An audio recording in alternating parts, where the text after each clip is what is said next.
గ్రామ ప్రజానీకానికి పేరున ధన్యవాదాలు తెలియజేసుకోవాల్సిన విషయం ఉంది. ఎందుకంటే ఈరోజు భారీ మెజారిటీ, మండలంలోని అత్యధిక మెజారిటీ 354 మెజారిటీ ఇచ్చి ఈరోజు నన్ను ఆశీర్వదించినటువంటి గడపకు పేరున నమస్కారం తెలియజేస్తున్నాం. మీ తరఫున ఈరోజు నాకు 10 వార్డులు ఉంటే 9 వార్డులు క్లీన్ షీట్గా రావడం జరిగింది.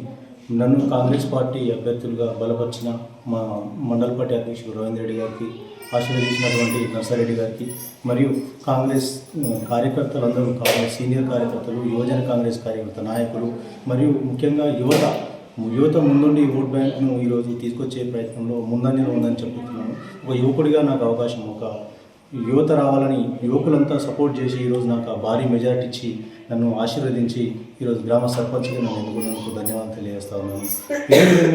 ఈ యొక్క నమ్మకం 354 మెజారిటీ నాకు ఇంకా భయాన్ని తెచ్చిపెట్టింది. ఎందుకంటే మెజారిటీ రావడం కాదు, మెజారిటీ విధంగా పని చేయాలనే భయం నాలో నిన్న నుంచే స్టార్ట్ అయింది.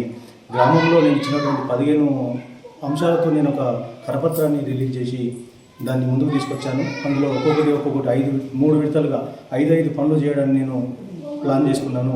మొదటి విడతలో భాగంగా మాకు ఛార్జ్ తీసుకుని ప్రమాణ స్వీకారం చేసుకున్న వెంబడే ఒక 4 పనులను పూర్తి చేయడం కోసం మేము రెడీగా ఉన్నాము.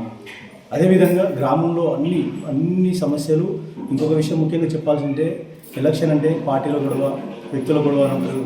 నిన్న ఎలక్షన్ గడిచిన తర్వాత మాకు ఎలాంటి పార్టీల పట్ల కానీ, ఎలాంటి వ్యక్తుల పట్ల కానీ ఎలాంటి కోపదీపాలు ఏమి లేవు. గెలిచిన తర్వాత గ్రామ సేవకులుగా మా 9 మంది వార్డు మెంబర్లు కానీ, సర్పంచ్గా నేను కానీ పనిచేస్తామని మీ ద్వారా మా గ్రామ ప్రజలందరికీ తెలియజేస్తూ ఉన్నాను.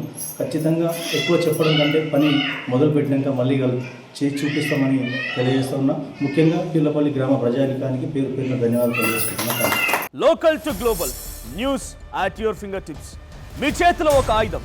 డౌన్లోడ్ రా TV app. Media legend Ravi Prakash is back.